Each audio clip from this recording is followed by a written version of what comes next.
Selamat malam semuanya. Um, Malam, malam semuanya. Selamat malam semuanya. Selamat Hari malam, Kak. ini kita akan melakukan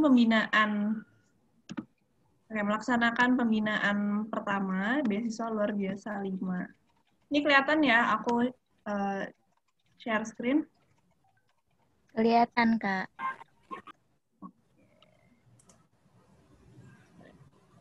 Oke.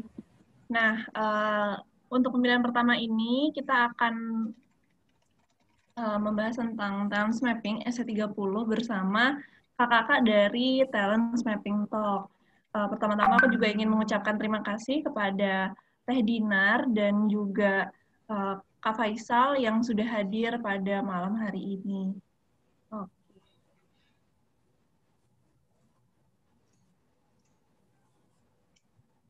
Perkenalkan lagi, nama aku Henny dari alumni manajemen 2015 yang akan menjadi moderator pada hari ini. Nah, demi kenyamanan dan kelancaran pembinaan, aku harap teman-teman mematikan videonya supaya nggak terlalu berat ya. Jadi video dimatikan, tapi kalau suara boleh dinyalakan karena nanti sistemnya akan seperti kelas aja gitu. Jadi interaktif, nggak usah menunggu saya tanya jawab. Oke. Dan juga mohon teman-teman mengganti nomor urut, mengganti namanya menjadi nomor urut dan nama lengkap. Jadi di bagian nama teman-teman nanti ada titik 3, itu bisa diklik rename dan diganti menjadi nomor urut dan nama lengkap. Untuk nomor urutnya, bisa lihat di sini. Ini bakal kita share juga, di grup WhatsApp akan kita share. Minta tolong ya Kak Rory dan Kak Faris untuk di-share. Ini bisa dilihat di sini ya teman-teman. Terus ini nomor 31 sampai 54. Jadi tadi kan 1 sampai 30 ya, yang ini 31 sampai 54. Ini ke depannya setiap pembinaan teman-teman akan mengganti nama menjadi nomor urut underscore nama.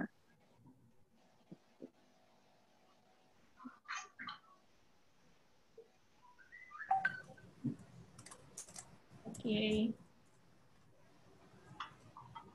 Terus tapi jangan khawatir, teman-teman masih bisa berinteraksi lebih lanjut nih melalui chatbox. Jadi nanti ada kakak-kakak BLB 5 yang akan berinteraksi lebih lanjut dengan teman-teman melalui chatbox. Jadi kalau misalnya ada pertanyaan ataupun tanggapan di chatbox selama acara berlangsung, boleh banget sapa-sapa kita. Nah, supaya kita semakin kenal lagi, aku mau dong teman-teman menulis nama teman-teman. Terus kira-kira apa sih mata kuliah yang paling bikin pusing selama teman-teman berkuliah? Atau mungkin yang udah TA, sebelumnya apa sih mata kuliah yang paling bikin pusing? Boleh di-share di chat teman-teman. Kakak-kakak BLB minta tolong dibantu ya. Wah, ini ada studio, Kimia 2A, Kimia Dasar. Termodinamika, oh itu kayaknya semua orang pusing ya. Mekanika kuantum, komputasi geofisika, kalkulus peubah banyak. Oh itu pasti matematika ya, Naira ya. Biofarmasi, farmakokinetik, baik. Oke, teknik tenaga listrik. Itu satu jurusan susah berarti itu teknik tenaga listrik. Iya. Terus ada Gamtek juga, oke, pengendalian proses. Wah, ini udah sharing, teman-teman masih bisa sharing, jangan khawatir. Jadi kita supaya tahu nih kira-kira mata kuliah yang paling bikin pusing selama teman-teman berkuliah itu apa. Ini ada McFlu, oke. PTKI, oke. Oke. Nah, untuk agenda hari ini akan dibagi menjadi 3. Jadi ada pembukaan dan juga bakal ada info mentoring. Nanti dari Kak Rory dan juga ada talent mapping nih oleh Talent Mapping Talk. Hey. Oke, mungkin silahkan Kak Rory. Baik semuanya. Halo, selamat malam. Kenalin lagi, nggak bosan-bosannya aku Rory dari GDC 2015. Nah, kesempatan malam ini aku akan coba ngejelasin dikit tentang mentor, sistem mentor yang kita punya di BLB. Nah, boleh next Kak Heni. Baik, nah jadi ini tentang mentor. Nah, secara umum aku akan bagi jadi 4 penjelasan.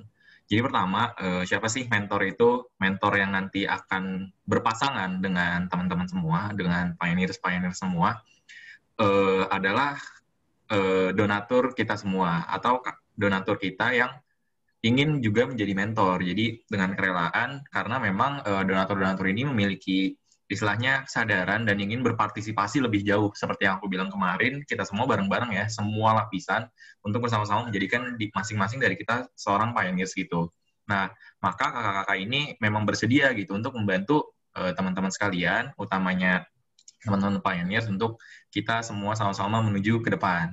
Nah, jadi tujuannya adalah untuk membimbing kakak-kakak mentor ini, untuk membimbing dan juga belajar bersama. Jadi nggak full membimbing, mungkin kalian akhirnya bisa sharing pembelajaran sama-sama, dan juga tentu tentang membersamainya itu ya. Nah, kemudian aku memasang-masangkan teman-teman semua, pioneers-pioneers, dengan calon-calon mentor, dengan mentor sekarang sudah sah, istilahnya, dengan kakak-kakak yang ingin membersamai kita, itu aku pasang-pasangkan kalian. Enggak semuanya, ini tuh bukan hubungan dan ya, jurusan, minat, bidang harapan, jurusan, minat bidan, dan harapan.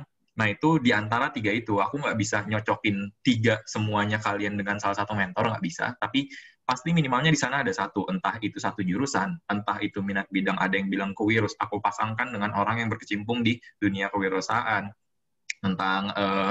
tentang pengembangan diri, aku pasangkan dengan orang yang HR dan segala macamnya. Dan juga harapannya sesuai sama harapan kakak-kakak yang mesti jadi mentor. Nah, jadi itu udah aku pasang-pasangkan. Jadi semoga kalian cocok, semoga kalian bisa benar bersama-sama ya, hand in hand, untuk mencapai potensi diri kalian sebaik-baiknya. Nah, sehingga harapannya di situ kita bisa bersama-sama, kami semua, kita semua bisa bersama-sama, kamu pioneers dengan para mentor, untuk akhirnya mencari dari solusi-solusi permasalahan. Ya, permasalahan pioneers kah, permasalahan mentornya kah, permasalahan tim BLB ya. Intinya di sana ngobrol, diskusi, dan ya kalian curhat-curhat kecil juga boleh, curhat-curhat besar juga boleh. Intinya kalian ceritakan aja, karena ingat dasarnya adalah kakak mentor ini ingin membersamai kalian, para pioneers. Kayak gitu. Nah, aku mau nekenin bahwa dalam pembelajaran emang itu bukan seberapa banyak kita menemukan sesuatu, bukan seberapa banyak kita mempelajari sesuatu, tapi tentang seberapa banyak kita mau mencari, seberapa banyak kita mau mencoba belajar terhadap sesuatu tersebut dalam perkuliahan, dalam permainan, ya pokoknya dalam kehidupan secara umum pasti akan di sana. Pun dengan sistem mentor yang kami punya di BLB, yang kita semua punya di BLB ini, semakin kalian aktif, semakin kalian ingin nge-reach kakak, semakin kalian ingin bercerita tentang permasalahan kalian, semakin kalian ingin mengeluarkan pikiran-pikiran yang ada di otak kalian terhadap kakaknya, semakin banyak terekspos. Nah, di sana juga aku bisa menjamin lebih banyak juga yang akan kalian pelajari dibandingkan kalian pasif saja, dibandingkan kalian hanya menunggu saja. Oke, jadi mohon untuk menghormati juga satu sama lain antara kakak mentor dan kalian, untuk mengetahui batasan-batasan yang kita semua miliki. Dan itu ya tadi, mencoba untuk aktif, karena kakak mentor ini adalah orang yang istilahnya udah sangat mulia ya, mau bersama-sama gitu, membersamai kita, bersama-sama bersamai. Ya, intinya kayak gitu. Jadi jangan kecewakan mereka, sehingga mereka juga nggak akan mengecewakan kalian. Pun kakak mentor juga akan berusaha tidak mengecewakan kalian, dan kalian, sehingga kalian juga tidak mengecewakan mereka. Halo? Halo, masih lanjut ya? Nah, untuk listnya, siapa dipasangkan dengan siapa? Halo? Untuk listnya, siapa bisa dipasangkan dengan siapa, itu ada di link yang paling bawah, di bit.ly/BLB5 bagi mentor. Tapi kalian ceknya nanti aja ya, setelah materi berikut, setelah materi-materi berikut. Aku hanya mengantarkan, setelah ini teknisnya silahkan teman-teman buka itu, setelah materi teman-teman buka linknya, kemudian cari nama mentor teman-teman siapa, kemudian kalian chat aku. pioneers silahkan chat aku dan bilang, Kak, mentor aku ini boleh minta nomornya, nanti aku kasih secara langsung. Kenapa nggak aku tampilin nomornya? Karena nomor itu konfidental ya. Ini aku juga menghormati kakak-kakak, jadi ya itulah intinya aku mencoba menghormati, kalian juga coba menghormati. Jadi nanti nomornya aku kasih satu-satu, kalian semua chat aku aja. Oke, biar aku ada yang chat juga. Baik, gitu aja pengantarnya. Semoga bisa memaksimalkan diri kalian dan diri kita juga semua masing-masing. Gitu aja Kak Heni. Terima kasih. Oke, makasih banyak Kak Rory atas informasinya tentang mentor. Nah, kita akan menyambut bintang tamu kita pada malam hari ini, yaitu adalah Kak Faisal dari Talent Mapping Talk. Kak Faisal ini sudah malang melintang ya Kak di dunia talent mapping, di dunia psikologi yang mengenali diri sendiri, dan sudah sangat expert lah ya di bidang ini. Nah, tentu teman-teman kemarin kan kita sempat saat pembukaan kita sempat buat Mentimeter ya, dan kebanyakan semua memilih untuk penasaran nih gimana caranya mengenali diri sendiri. Dan hari ini teman-teman akan lebih mengenali diri teman-teman sendiri. Jadi mohon didengarkan materinya dan juga diserap ilmunya sebanyak-banyaknya. Mungkin langsung aku kasih ke Kang Faisal kali ya. Silakan Kang. Oke, siap. Terima kasih Teh Heni ya udah memberikan kesempatannya buat sharing di malam hari ini. Teman-teman semuanya apa kabar? Ini masih di mute. Halo. Halo, Kita halo Kak. Nyalain aja suaranya. Nggak apa-apa. Anggap saja kita di satu tempat. Anggap aja lah di mana ya? Di GSS Salman atau di mana gitu ya. Biar kita seakan-akan memang dalam satu tempat yang sama, dan posisikan juga diri teman-teman dalam kondisi yang terbaik ya, buat kita belajar bareng pada malam hari ini. Kalau teman-teman sudah tahu ilmunya, apapun forumnya ya teman-teman, anggap saja itu sebagai reminder ya buat teman-teman supaya ilmunya juga jadi berkah. Kalau misalkan belum tahu, ya maka serap sebanyak-banyaknya supaya kita bisa memanfaatkan ilmu tersebut. Gitu. Bismillahirrahmanirrahim. Assalamualaikum warahmatullahi wabarakatuh. Waalaikumsalam warahmatullahi wabarakatuh, Kak. Alhamdulillah ya. Teman-teman semuanya, sebuah kesyukuran dapat duduk di sini, bisa menghadap ke kamera, bisa menyapa teman-teman ya di BESA luar biasa ini. Terima kasih buat penyelenggara dan juga semoga semua yang ada hadir di sini kita bisa mendapatkan kebaikan apapun itu ya pada malam hari ini. Ya, hari ini kita akan belajar bareng tentang talent mapping. Ya, teman-teman udah ngisi SC30 ya grup ya? Udah, Kak. Udah, Kak. Sip. Nah, kita akan bahas sebenarnya malam ini itu pengantar tentang talent mapping-nya. Insya Allah nanti akan ada video-video juga yang akan di-share ya, dan harapannya video itu memang durasinya tidak sebentar, makanya nih opening aja di sini ya, itu cukup panjang, tapi ada beberapa poin yang mungkin bisa di-highlight di sana, beberapa videonya, silakan nanti dinikmati. Tapi sebelum itu mari kita simak dulu ya pembukaan tentang materi talent mapping ini malam hari ini ya. Mari langsung kita bahas aja topik kita kali ini. Jangan bersama baca al-Basmah. Oke, saya izin share screen. Oke. Nah, teman-teman, oke. Di sini ada sebuah tulisan Gerakan Indonesia Sadar Bakat, teman-teman ya. Mungkin ini sedikit aja sih penjelasan awalnya, bahwasanya bakat itu perlu kita sadari. Oke? Bakat itu perlu kita sadari karena banyak banget orang di luar sana kayak merasa aku tuh nggak punya bakatnya, Kak, aku tuh kenapa ya kok bisa kayak gini, kayaknya aku nggak pantas deh aku di sini dan segala macamnya, kayaknya aku emang dilahirkan tanpa bakat, gak tahu aku tuh nggak punya keahlian dan segala macam.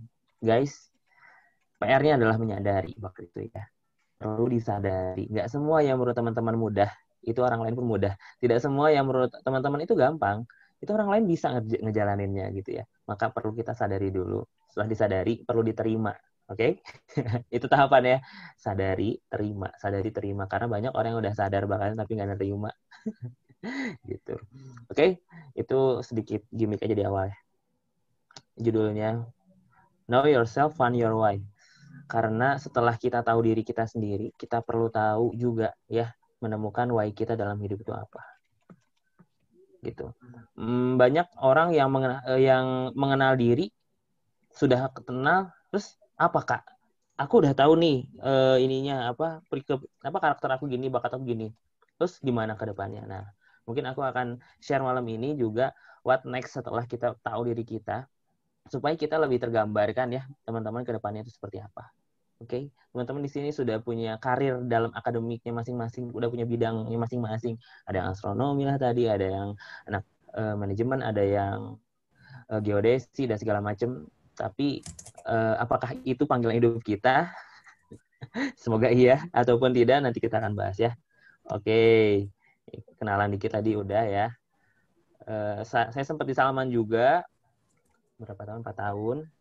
Tapi sebenarnya basis saya di komunikasi teman-teman. Fokus di talent mapping ini sejak jadi ketua karisma waktu itu. Gitu ya. Seperti itu. Teman halal juga di TM Karir dan juga di ilmu tadi. Sekarang sih aktivitasnya di talent mapping ya banyaknya. Gitu. Membantu semua orang siapapun ya insya Allah. Ini sudah menjadi panggilan hidup bagi saya yang emang membutuhkan bantuan gimana nih mengenal diri segala macam, ada ilmu yang bisa saya sampaikan maka saya perlu sampaikan. Nah, kita mulai dengan sebuah pertanyaan teman-teman ya. Tuh, how to find yourself. Saya mau nanya nih teman-teman. Teman-teman, kalau teman-teman nih, jika teman-teman itu punya kebutuhan untuk mengenal diri, maka gimana cara teman-teman untuk mengenal diri? Coba. Boleh open mic, boleh chat senyaman teman-teman.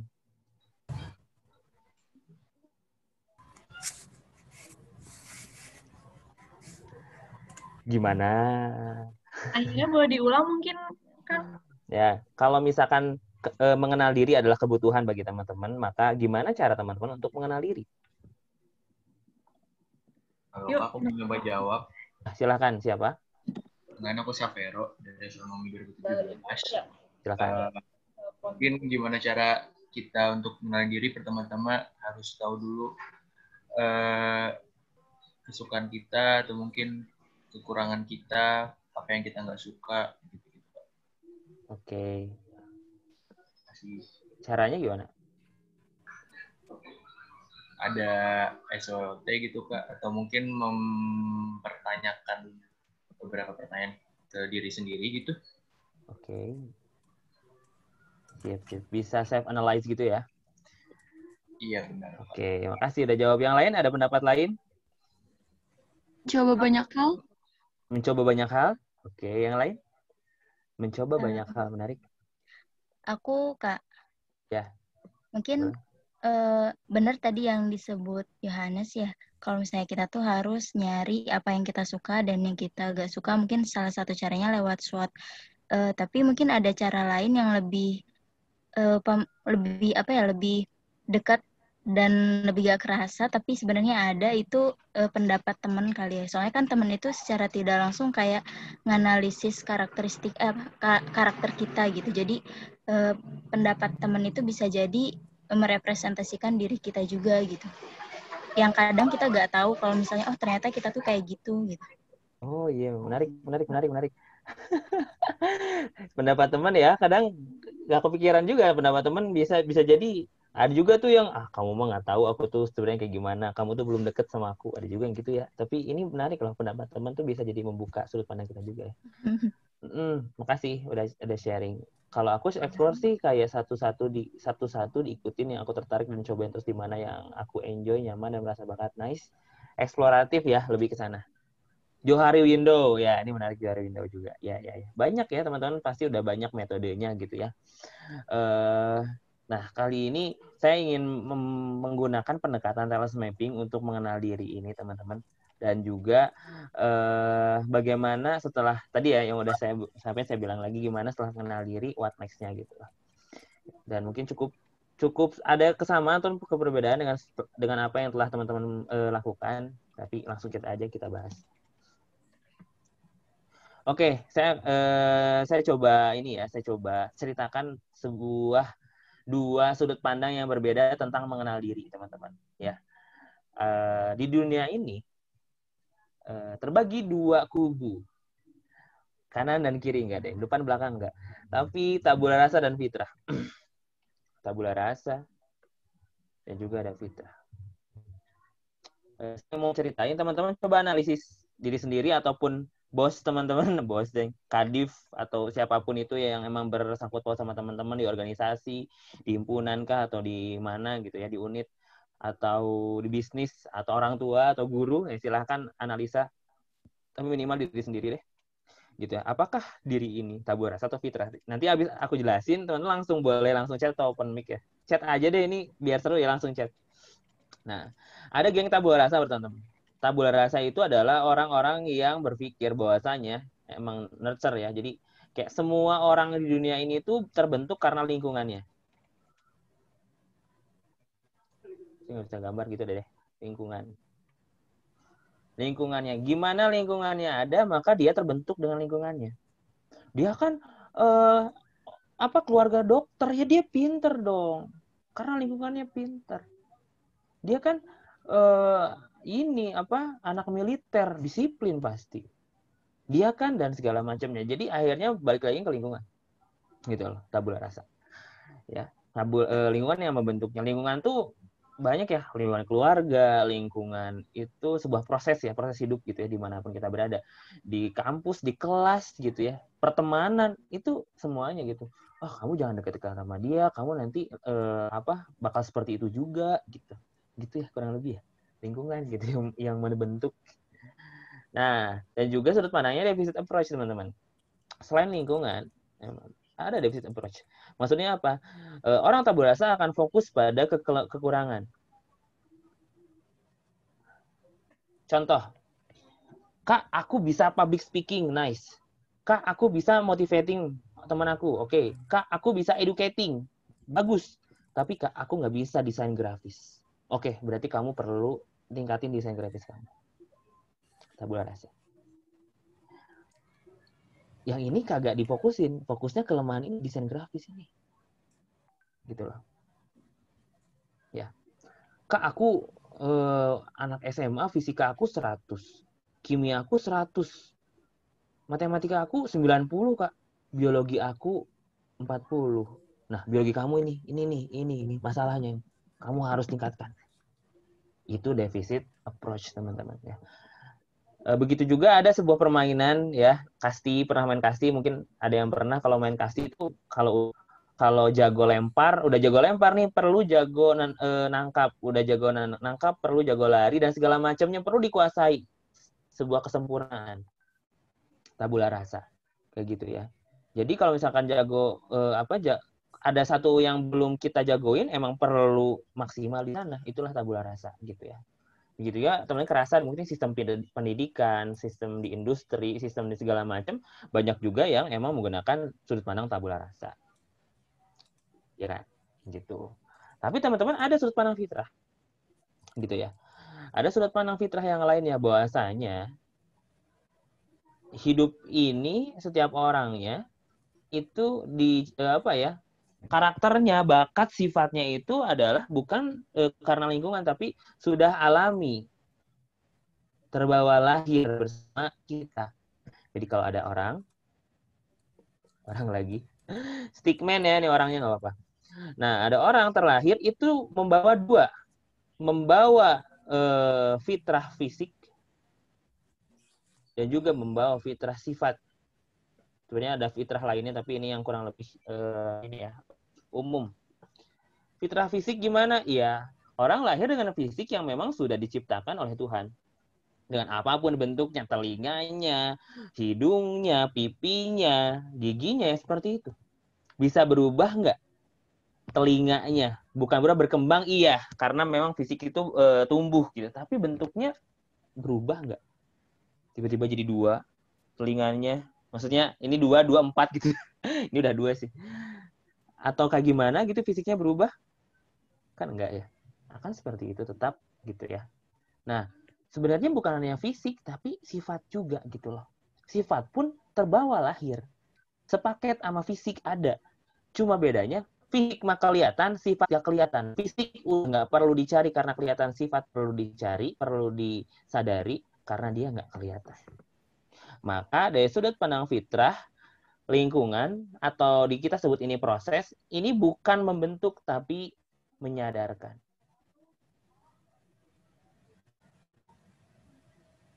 Bayang ya, lingkungan itu menyadarkan, gitu loh, nature alami. Nah, teman-teman, orang dengan sudut pandang fitrah itu berpikirnya strength approach, bukan kekurangan tapi kekuatan. Ada lagi tadi, misalkan ya, anak TPB datang ke aku, jago public speaking, aku bisa motivating orang, aku bisa educating orang, aku nggak bisa desain grafis. Orang dengan sudut pandang strength approach, oke, kamu perlu tingkatin ini yang bisa kamu lakukan, yang udah jago, yang udah nikmat kamu jalani, ini kuatin. Kamu perlu ahli dan jadi profesional di bidang ini, maksimalin. Strength approach. Gitu ya, beda. Aku 100 matematika, fisika, kimia, biologi 40, gimana dong? Ya udah ini, tingkatin ini, kamu perlu tingkatin terus ini kekuatan kamu ini. Kamu perlu tambah lagi ilmu kamu di bidang ini. Ayo kamu perlu jadi ahli di bidang ini. Strength approach, beda. Seperti juga orang main bola ya. Mungkin anak cowok main PES atau ya tahu bola minimal ya. Itu yang perempuan mungkin pernah dengar kayak Cristiano Ronaldo, Messi gitu ya, dua orang tersebut ya, mereka dengan strength approach-nya ya mereka adalah orang-orang yang memang bermain dengan kekuatan mereka. Messi itu kidal, nendangnya kaki kiri, posisinya pun yang enak nendang dengan kaki kiri itu di mana, dan dia penyerang gitu loh. Kalau misalkan tabula rasa kan, wah kamu nggak bisa ini ya, jadi kiper, kamu perlu jadi kiper, kamu kuatin gitu. Padahal dia jagoan penyerang gitu ya, dia Messi tapi disuruh jadi back gitu kan, enggak juga kan. Nah, fitrah itu sudut pandangnya seperti orang main bola, tabula rasa kayak sudut pandang orang dengan kasti. Oke. Sampai sini penjelasannya. Saya mau nanya, silahkan langsung chat teman-teman adalah orang dengan sudut pandang tabula rasa atau fitrah, silahkan. Chat dulu aja ini soalnya ntar rame kalau di sound. Silahkan.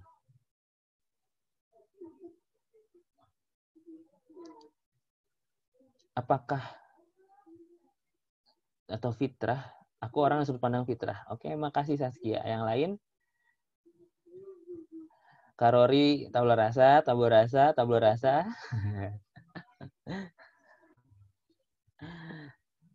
Wah, seru ya tabula rasa. Halo tabula rasa, tabula rasa. Fitrah, Kak Sunda. Kekurangan banget nih tabula rasa. Ya, oke. Ya. Macam-macam sih emang tergantung lingkungan kita juga yang sudut pandangnya gimana ya. Emang kalau tabula rasa kita bisa ke bawah juga, oh ya tabula rasa. Atau emang belum tahu sudut pandang fitrah, oh ya udah. Oh emang udah terbiasa dengan fitrah belum tahu tabula rasa, bisa juga gitu ya, macam-macam. Tapi teman-teman perlu tahu tabula rasa ini 90% manusia di dunia ini emang tabula rasa. Dan 10% fitrah. Fitrah emang minor banget, mayor emang di sini karena emang tadi yang saya bilang, sistem pendidikan kita udah menggunakan ini, di industri kita menggunakan ini, di rumah ya semuanya karena emang ke sana akhirnya menggunakan tabula rasa. Tapi teman-teman, sebenarnya yang kita akan bahas pada malam hari ini adalah sudut pandang fitrah. Maka persiapkanlah jika memang sudah nyaman, sudah tahu, sudah terbiasa dengan sudut pandang tabula rasa, mari kita belajar ya dengan sudut pandang yang berbeda, yaitu sudut pandang fitrah. Oke, kita lanjut. Nah, fitrah saya tadi berulang kali bilang bahwanya fitrah ini ditemukan. Maka kita perlu tahu proses penemuan fitrah itu kayak gimana. Ya. Misalkan ada seorang, kita sebut namanya, siapa yang mau dikasih jadiin contoh namanya? Misalkan tadi saya lihat ada Faris Hafiz, Faris misalkan ya, Faris ini panitia nggak sih? Udah pokoknya Faris lah ya. Faris Hafiz. Misalkan. Nah, misalkan masuk ke sebuah proses. Nah, saya bilang tadi kan bahwasanya proses ini lingkungan, ya kan? Lingkungan apapun. Kita sebutlah proses, misalkan proses kuliah. Misalkan ya. Proses kuliah. Kita sebutnya teknik lah, teknik. Faris masuk ke lingkungan teknik. ya kan? Faris masuk ke lingkungan teknik. Selama 4 tahun kuliah, setelah nanti di wisuda, Faris akan mendapatkan dirinya antara dua kemungkinan. Kemungkinan yang pertama adalah, wah, gue tuh anak teknik banget. Wah, parah sih. Gampang banget teknik. Gak gampang sih, maksudnya saya sangat enjoy dan menikmati bagaimana menjadi anak teknik gitu ya, dengan segala kerumitannya, kesulitannya, dan segala macam. Susah sih, tapi enjoy bisa aja gitu, bisa dipelajari dan segala macam. Tapi ada yang keluar dari proses teknik ini, bisa jadi Faris ini berpikir, kayak nggak gue banget deh. Kayak gue lebih senang di edukasi gitu deh, sama proyek sosial. Kayak gue lebih senang buat nolong orang. Kayak gitu deh kayaknya. Wah, ternyata 4 tahun di teknik, intinya cuma satu, gue itu bukan anak teknik banget. Atau 4 tahun di teknik, dia sadar, oh iya gue itu teknik banget. Nah, selama proses ini, teman-teman, di sini kan ada proses belajar tentang mata kuliahnya, tentang tentang praktikumnya segala macam yang berhubungan dengan teknik. Di sini semua prosesnya setelah dinikmati itu akan menyadarkan kita tentang sebuah fitrah minimal. Ini gue banget atau enggak? Sama seperti selera kita terhadap duren. Kita nggak bisa bilang nggak suka duren, tapi belum makan duren. Gitu kan, kita perlu makan durian dulu baru tahu, oh iya, durian itu ternyata nggak enak gitu. Sama diri kita pun secara sifat udah ada, kita tuh sebenarnya tuh kayak gimana, tapi kita perlu banyak proses dulu, ditimpa banyak proses, menikmati banyak proses untuk tahu mana yang gue banget, mana yang enggak, mana yang gue sukai apa enggak. Maka tadi salah satunya betul, ikuti mencoba banyak hal dalam artian proses, mencoba banyak proses itu baik dalam mengetahui diri sendiri, ya. Mencoba banyak proses itu baik untuk mengetahui diri sendiri, ya. Sampai akhirnya kita sadar, oh di proses ini misalkan jangan yang tinggi-tinggi deh, kuliah lama 4 tahun, divisi misalkan ya di organisasi, pengen deh di divisi acara. Coba divisi acara, ternyata gak gue banget. Oke, berarti emang bukan bakat kita di sini. Bukan kekuatan kita di sini. Kita sebenarnya punya kekuatan, punya bakat di divisi lain sebenarnya gitu loh, yang emang kita bisa lebih perform gitu. Nah, itu perbanyak proses. Oh, ternyata udah dapat di sini nih satu divisi. Oke, berarti emang ini gue banget, udah dinikmatin, udah enjoy. Enjoy-nya bukan karena temen, enjoy-nya bukan karena lain-lain, karena faktor lain, tapi emang karena teknisnya. Berarti bakat kita di sana. Jadi PR-nya adalah perbanyak proses. Perbanyak proses, banyak tahu tentang diri, maka itu adalah proses mengenal diri, menemukan fitrah kita yang memang sudah ada sejak lahir. Nah, tapi ternyata ada masalah nih, ya. Saya tidak bermaksud untuk ini ya, menghadapkan teman-teman dengan kondisi salah jurusan, enggak. Tapi teman-teman, ketika ada mahasiswa Indonesia salah jurusan, dan ini penelitian 87% gitu ya, bayangkan 87% itu banyak banget, ngerasa salah jurusan, berarti secara teknis dia itu milih jurusan itu dengan tanpa kesadaran bahwa diri dia itu emang seperti apa, gitu loh. Di diri itu tanpa sadar, nggak tahu ya jurusan apa yang bagus ya, ini aja, taunya nggak sesuai. Karena apa? Karena dia kurang proses ketika sebelum mengambil keputusan, kurang proses, kurang tahu dirinya gimana, akhirnya merasa salah jurusan. Akhirnya dia banyak prosesnya itu ketika sudah di dalam jurusannya. Ini proses jurusannya, prosesnya itu banyaknya ketika kuliah. Akhirnya, wah gue nggak di sini banget sebenarnya. Prosesnya ketika kuliah, bukan sebelum sepatutnya itu sebelum kuliah. Maka sebenarnya harusnya banyak prosesnya sebelum kuliah gitu loh. Juga ini mahasiswa Indonesia salah jurusan. Juga tentang kerjaan, 50% tenaga kesehatan. Wow. Kalau dijajarin ada 10 gitu, ya 5 tuh kayak nggak gue banget tenaga kesehatan di Amerika tuh. Pengen keluar, pengen resign gitu. Karena nggak ini aja, nggak nyaman. Gitu loh. 50% bayangkan ya. Nah, ini pun berkaitan dengan kerja dan motivasi. Ada blog-blog ini ya. Mungkin ini teman-teman buat persiapan karir bisa tahu ya nanti untuk karir kayak gimana, ataupun ini bisa diganti nanti kerja di sini bukan kerja karir tapi kerja di sini bisa ke organisasi. Ini menarik sih. Teman-teman mungkin masih aktif di organisasi ya, di himpunan atau di mana, kita bahas. Nah, jadi antara kerja dan motivasi itu ada 3 klaster. 1, di sini 1, nih 2, ada 3. Klaster pertama asal kerja. Motivasinya apa? Gaji bayaran. Nah, kalau ada orang yang motivasi kerjanya cuma buat gaji bayaran, sebenarnya dia sedang melakukan asal kerja. Contoh nih gawe, misalkan ya gawe di sebuah perusahaan. Ya udah dia rutinitas aja menjalankan segala macam, motivasinya gaji bayaran, akhirnya dia asal kerja. Asal kerja itu yang penting kerja udah titik. Nggak ada motivasi lain. Akhirnya dia bekerja sebagai kebutuhan hidup aja. Ya kalau orang Sunda bilang mah bakatku butuh. Artinya itu karena emang butuh aja gitu, kebutuhan hidup asal kerja itu gitu loh. Ini teman-teman boleh refleksi diri ya, nanti kita diskusi habis ini.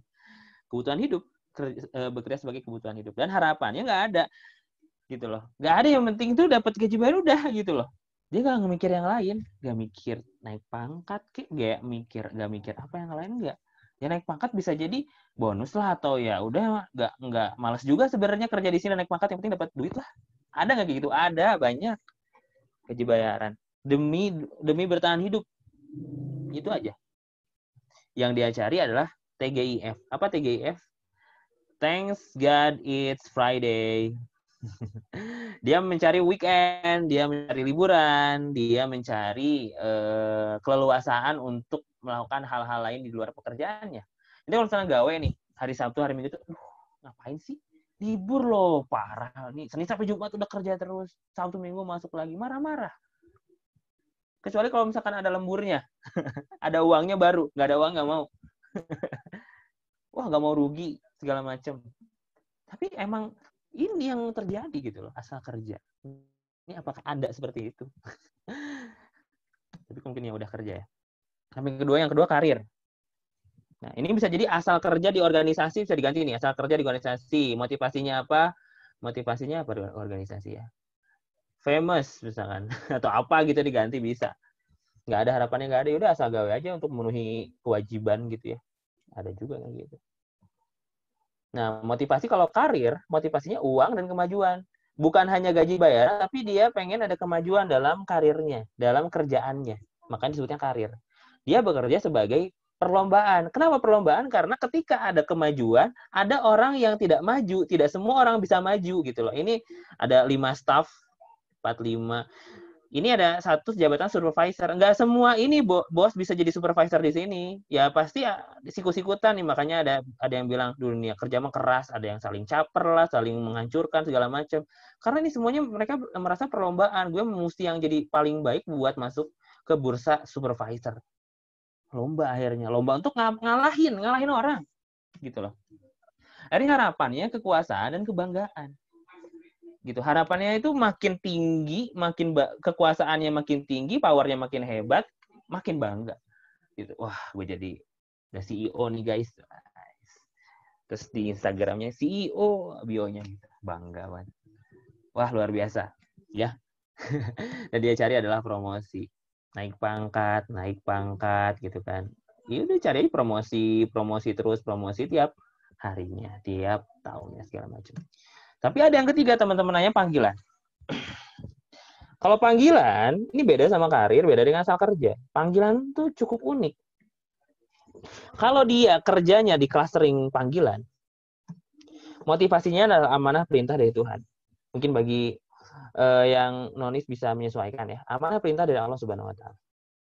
Gitu loh. Motivasinya itu, oh ini tuh amanah dari Tuhan. Ini saya perlu menjalankan ini. Saya ngerasa emang Allah memberikan kerjaan ini tuh memang dengan ini ya, dengan segala keberkahannya ini untuk saya.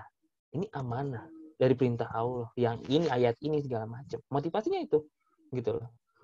Bekerja sebagai khalifah utusan Allah. Bukan yang lain. Untuk ibadah gitu loh. Maka harapannya itu bisa semakin banyak manfaat, makin senang. Dan manfaat itu ada jika makin banyak tugas. Ada nggak teman-teman guru? Mungkin teman-teman punya guru yang luar biasa, udah kerasa menjadi sebuah panggilan untuk kerja itu. Mau Sabtu, mau Minggu, ada aja kerja. Mau kapanpun, ya udah ngajar aja gitu loh. Di sini sama Bapak, di sini diajarin, udah keluar kelas segala macam, tetap mau ngajarin. Karena dia ngerasa lebih banyak tugas, lebih banyak manfaat. Gitu loh. Ya kan? Mau Sabtu, mau Minggu, mau libur, mau kapanpun, karena ini dia ngerasa amanah perintah Allah, yang namanya amanah dari Allah kagak ada liburnya. Dan orientasi adalah kebermanfaatan. Gak peduli gue staff atau jadi apapun di sebuah organisasi atau di sebuah kerjaan, tetap satu yang jadi fokus adalah kebermanfaatannya. Gitu loh. Maka lebih senang kalau makin banyak tugas. Ya, seperti itu. Nah, teman-teman, kira-kira nih, teman-teman di organisasi, atau bisa diganti nih, asal kuliah. Motivasinya nilai. Motivasinya di sini nilai dan apa ya? IPK dan apa gitu. Apa ya, kemajuan. Bisa tuh. Nah, teman-teman kira-kira kalau misalkan ditempatkan, itu bukan kerja ya, bisa jadi di organisasi atau di mana. Teman-teman udah di klasternya mana kira-kira? Udah dipanggil. Panggilan, kalau panggilan nih untuk kuliah, wah mau Sabtu, mau Minggu, mau libur, belajar ya belajar. Waduh, ini tuh emang perlu gitu. Bukan ambis sebenarnya teman-teman. Ambis itu mah ini aja gak enak aja ya ininya kesannya. Tapi sebenarnya udah jadi panggilan gitu loh. Mau malam-malam, mau kapanpun ya udah untuk akademik itu ya udah diladenin dan bisa dipelajari gitu. Teman-teman di mana, panggilan kah atau karir atau asal kerja gitu. Ya. Kebayang nggak teman-teman? Bolehlah sharing-sharing di chat ya. Capek gak kayak gitu ya, kekuasaan kebanggaan dia nggak akan capek sampai dia mendapatkan yang paling atas, udah puas, terus bingung nanti, aduh udah dapat kekuasaan kebanggaan, apalagi yang saya cari, kan gitu ceritanya. Weekendnya gue tunggu-tunggu, iya. Nah, teman-teman ngerasain gimana panggilan, karir atau asal kerja ya? Nah, mungkin belum kerja atau bingung segala macam. Nah, harapannya sih emang yang paling enak tuh di panggilan. Gitu ya. Emang untuk semuanya untuk ibadah untuk Tuhan. Next. Next. Ini bisa nih. Nah, bisa. Nah, karena itu tentang panggilan yang tadi, teman-teman. Tentang panggilan tadi, kita perlu definisikan bagaimana kita tahu apa panggilan hidup kita. Apa yang sebenarnya membuat kita itu semangat untuk bekerja walaupun libur ataupun walaupun apapun yang terjadi, karena ini adalah amanah dari Allah Subhanahu wa taala, aku akan lakukan. Gitu loh. Nah, kita tahunya itu dari aktivitas yang gue banget. Aktivitas yang gue banget itu ada parameternya itu ada 4, yaitu 4E. Yang pertama apa teman-teman? Easy. Yang kedua apa teman-teman? Enjoy. Ketiga, excellent. Keempat, earn. Easy, enjoy, excellent, earn. Ketika memang 4-4-nya ini emang terpenuhi dalam sebuah aktivitas, itu gue banget. Gimana contoh gini? Aktivitas misalkan aktivitas public speaking.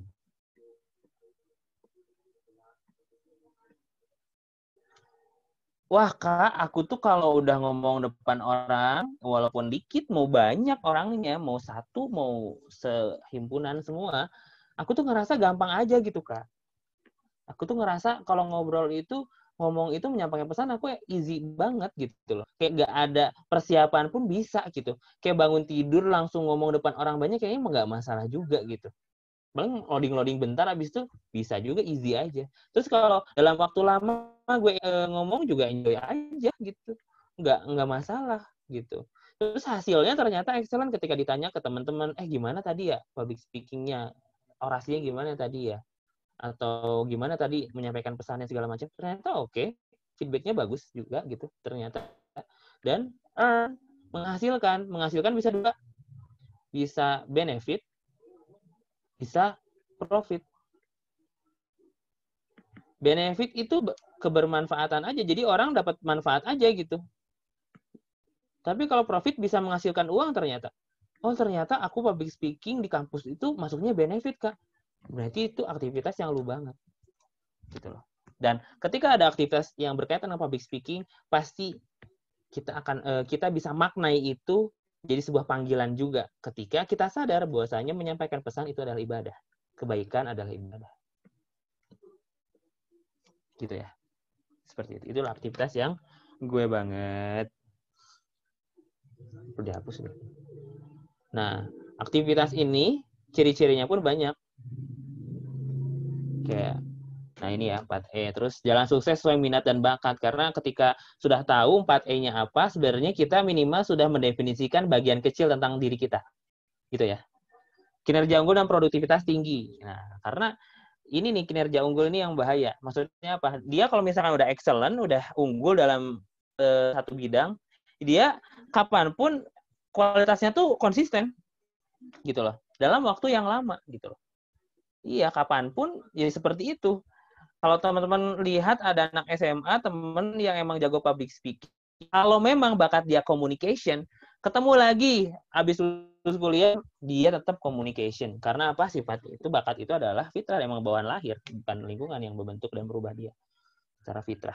Memenuhi kebutuhan psikologis teman-teman, mau bahagia, mau senang, teman-teman stres apa segala macam, bakat itu pemenuhan kebutuhan psikologis loh. Saya pernah punya menti, dia anak tekim berapa ya, 15 kalau nggak salah. Terus dia merasa stres, Kang, stres. Aduh, aku tuh sampai gak mau keluar kosan, aku 1 semester drop, segala macem. Emang anak ini tuh hilang, mentoring kagak ada, terus aktivitas kagak ada, hilang aja orangnya. Terus aku bingung gimana ya?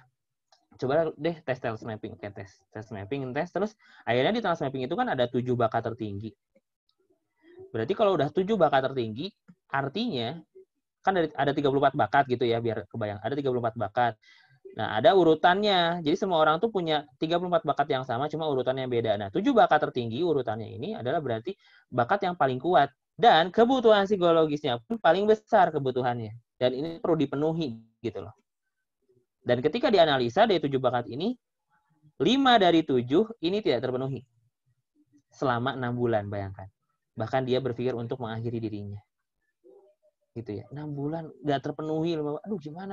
Oh, asal dianalisa, oh 5 bakat kamu ini nggak terpenuhi, coba kamu lakukan dikit-dikit bakat kamu yang ini, penuhi kebutuhan dengan aktivitas ini, bakat kamu yang ini penuhi kebutuhan dengan aktivitas ini, sampai semuanya saya berikan arahan simulasi untuk dilakukan, dan akhirnya berselang 1 bulan dia udah kembali lagi senang, bahagia, dan dia merasa ternyata kebutuhannya tidak terpenuhi selama ini. Dan ketika dijalankan aktivitas yang sesuai dengan bakatnya, dia merasa bahagia. Dia kembali lagi ke kampus, dia kembali lagi ke kelas, dia kembali lagi ke organisasinya, dan dia kembali lagi hidup normal dan bahagia. Hidup bahagia dan banyak memberi manfaat. Itulah kenapa perlu mencari aktivitas yang gue banget, supaya bahagia, supaya kebutuhan psikologi terpenuhi. Ketika psikologi terpenuhi, bahagia gitu loh. Mencari apa yang emang kita tuh bisa konsisten dalam waktu lama. Ya itu bakat sebenarnya gitu loh, ya kan? Nggak semua orang, tadi yang statement saya di awal, nggak semua orang itu merasa mudah dengan apa yang kita lakukan, ya. Nah, kalau dalam Quran ada yang non-muslim boleh menyesuaikan, ada syakilah dan sabilah. Syakilah itu apa? Bentuk dirinya. Dan sabilah, dan ada jalan. Ya, ada syakilah, ada sabilah. Jadi setiap orang itu intinya ada jalan, ada terbentuk dengan bentukannya masing-masing dan punya jalan untuk bentuk yang berbeda itu. Jadi istilah gini, orang itu kayak kan unik ya, orang itu unik dan keunikannya itu punya jalannya masing-masing, ya kan? Sama seperti benda itu kayak stetoskop itu ya punya fungsinya masing-masing gitu loh. Ya kan, stetoskop buat perang nggak bisa, stetoskop ya buat bantu orang gitu. Dan ini Syakilah Sabila ini dalam Al-Quran turun di surat Al-Isra ini jauh sebelum ilmu psikologi muncul. Dan ternyata Gallup ada sebuah penelitian di tahun 73 sampai 98, dia meneliti 1 juta orang, bayangin 1 juta manusia diteliti sama dia, yang akhirnya dia menemukan 34 karakteristik kepribadian yang diambil sebagai sifat dan pola perilaku yang produktif. Jadi dari 1 juta orang itu diteliti, dia nemuin ternyata ada 34 karakter, setiap orang tuh yang beda-beda gitu loh. Iya, karakternya beda-beda gitu. Ya, seperti itu. Ya. Nah, kita fokus di Gallup-nya aja nih, Bex. Karyawan dengan kinerja terbaik memiliki keselasan antara penempatan tugas. Jadi di Gallup ini ternyata emang ini ya, hasilnya itu bisa ke sini 34 karakteristik. Dan 34 karakteristik inilah semua orang punya, cuma urutannya beda gitu ya, bayang ya, teman-teman gitu. Nah, tadi ngomongin bakat, tadi kan di sini dibilang ada 34, ya kan? Nah, emang bakat itu apa, guys? Gitu kan. Ini ada peran juga, ada kekuatan. Nah, kita bahas ya, coba dikit-dikit di sini. Bakat ini ada 3 makna. Apa coba teman-teman mendefinisikan bakat apa? Kita ngobrol ya. Apa menurut teman-teman bakat itu?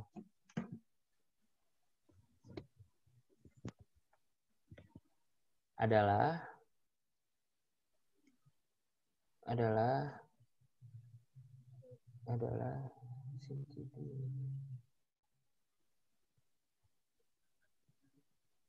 kemampuan melakukan sesuatu yang kita kuasai. Kelebihan dari Tuhan. Oke, kemampuan dasar. Nice. Sesuatu yang kita lakukan dengan baik tanpa melakukan usaha yang banyak. Menarik. Kelebihan dari Tuhan, keahlian alami, apalagi nih? Yang kita kuasai, kemampuan melakukan sesuatu. Oke, kemampuan anugerah. Oke. Nah, oke, percepat ya. Bakat itu ada 3. Yang pertama, bakat itu sifat kita. Bakat itu adalah respon spontan. Yang ketiga adalah sifat, respon spontan, dan juga dorongan terbesar untuk melakukan sesuatu. Untuk melakukan sesuatu. Oke, aku mau tanya. Langsung sesuatu yang dikuasai dan dijalankan dengan enjoy ya. Nice. Ada kalimat enjoy-nya ya. 4E. Nanti 4E muncul juga, tapi next setelah bakat. Nah, bakat ini teman-teman, karena respon spontan, saya mau cek ya respon spontan teman-teman. Coba saya cerita sesuatu, bayangkan, imajinasikan, habis itu langsung tulis respon spontan teman-teman di kolom chat. Setuju ya? Ya, saya ceritain sesuatu, terus teman-teman respon spontannya langsung tulis di kolom chat. Saya mau tanya. Case yang pertama, teman-teman lagi jalan di depan Ganyang, ya, di depan Ganyang jalan, jalan. Depan sampai Black Romantic. Di depan Black Romantic ada orang jatuh. Di depan Black Romantic ada orang yang jatuh di jalannya. Itu mungkin agak sih, mungkin teman-teman dari yang jatuh itu ada 20 meter segala macam. Terus teman-teman lihat dia jatuh gitu ya. Jatuhnya dari motor. Pertanyaannya, apa respon spontan teman-teman yang terpikir dalam otak teman-teman ketika melihat ada orang yang jatuh tersebut? Silakan langsung jawab di chat.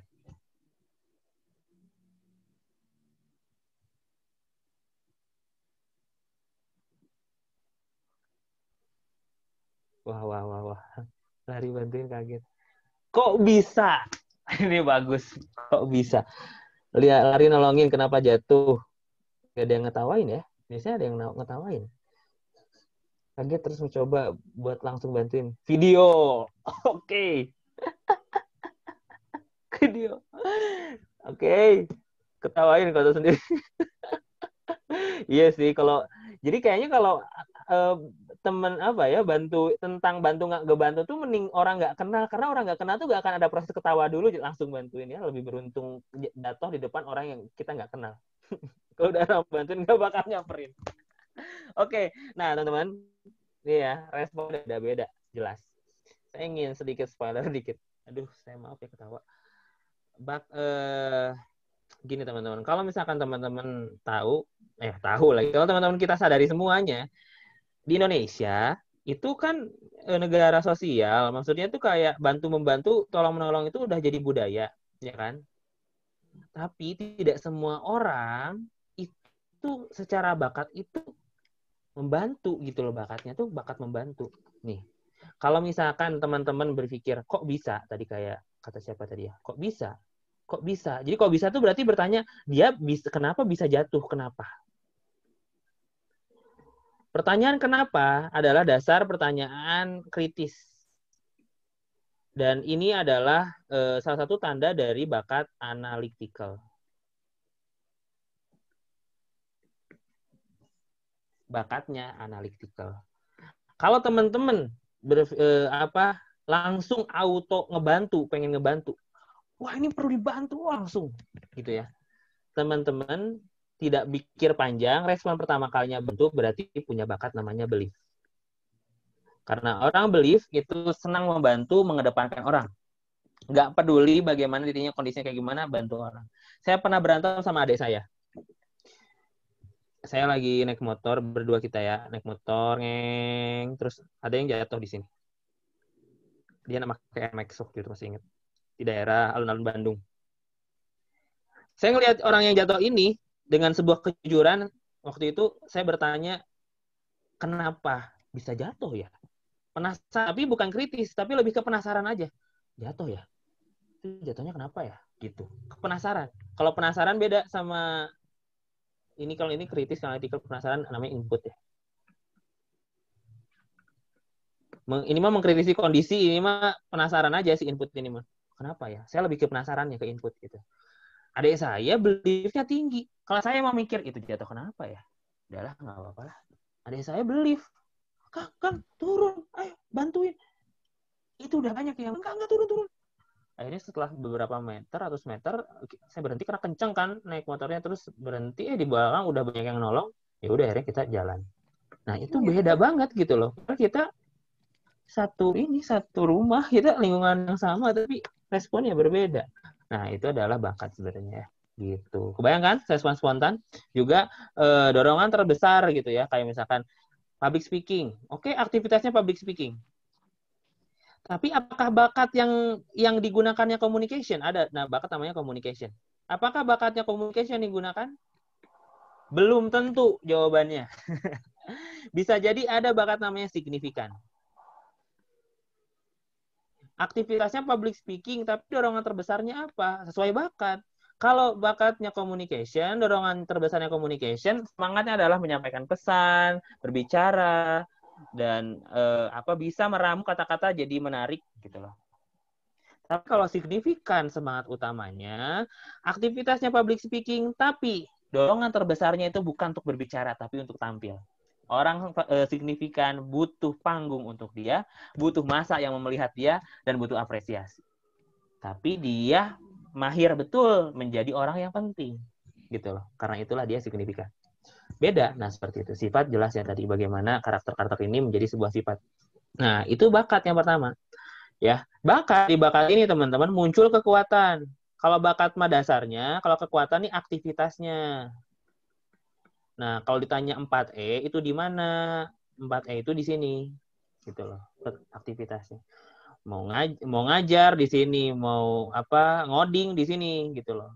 Ngoding dia ngoding dorongan terbesarnya bakat apa? Dia ngajar dorongan terbesarnya dari bakat apa? Semua punya bisa jadi di satu tempat ngajar gitu semuanya. Wah, ini ngajar semuanya. Tapi kita nggak tahu bakat apa yang mendorong dia untuk ngajar.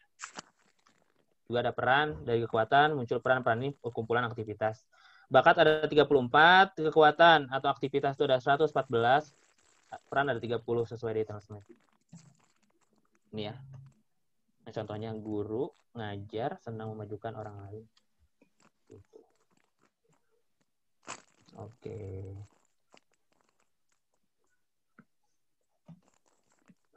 How to read talent mapping. Nah, gimana cara membaca talent mapping atau hasil talent mapping kita? Saya mau memperlihatkan aja contoh. Nah, kalau ini 34 bakat tuh ini teman-teman. Ada bakat di thinking, ada bakat di influencing, striving, relating. Tadi saya sebutkan beberapa bakat, communication, ya kan? Itu di influencing karena emang bakat mempengaruhi orang. Ada belief yang nolong nih di striving. Striving itu adalah semangat untuk bekerja. Ya kan? Tadi saya sebut juga analytical. Ini tuh bakat di thinking, emang untuk berpikir, gitu ya. Seperti itu. Nah, ini bakat-bakat yang tadi saya sebutin contohnya aja. Gitu. Nah, semua orang tuh punya bakat yang sama. Urutannya yang beda. Warnanya yang beda. Merah tuh yang tinggi, lanjut kuning, lanjut putih, lanjut abu-abu, lanjut hitam. Dan urutan inilah yang membentuk karakter dia menjadi unik. Gitu. Ya, 34 bakat. Jadi kalau misalkan 34 bakat ini pun enak ya. Kemarin sih aku gunakan tuh manajemen SDM di Karisma waktu jadi ketum. Ini enak banget. Oh, plotting orang sesuai dengan kekuatan dia tuh enak banget. Oh, ternyata selama ini dia itu bukan anak desain gitu loh, yang emang dipaksa bikin desain karena dia pernah buat desain satu bagus, terus kayak dieksploitasi. Oh, desain-desain padahal dia nggak nyaman. Ternyata dia tuh anaknya relating banget dan signifikan, tadi yang saya sebut juga signifikan. Oh, ternyata dia bagus banget kalau jadi humas gitu loh, untuk jadi perwakilan, jadi ambasador ke organisasi. Oh, yaudah kamu pindah aja ke sini, lebih perform ternyata di humas gitu loh. Wah, ternyata dia itu deep thinker, terus dia bisa mengonsep kaderisasi dengan bagus segala macam, tapi selama ini dia taruhnya di kesekretariatan gitu loh. Gitu ya. Oh, dia tuh di thinkingnya bagus, di strivingnya juga ada yang bagus, membantu sudut pandangnya dari thinking bisa dia eksekusi sendiri gitu. Oh, bagus, ternyata ada pindah ke kaderisasi. Nah, waktu itu kayak gitu. Karena emang strength approach aja digunainnya. Kayak gitu ya contohnya. Ini 34. Macam-macam ada gitu. Kalau misalkan satu bakat ini punya kebutuhannya, maka ada 34 bakat, sebenarnya ada 34 kebutuhan, cuma yang merah ini pasti 7 yang tertinggi, lanjut kuning 7 gitu ya. Jadi biasanya kita sebut 14 besar gitu. 14 besar.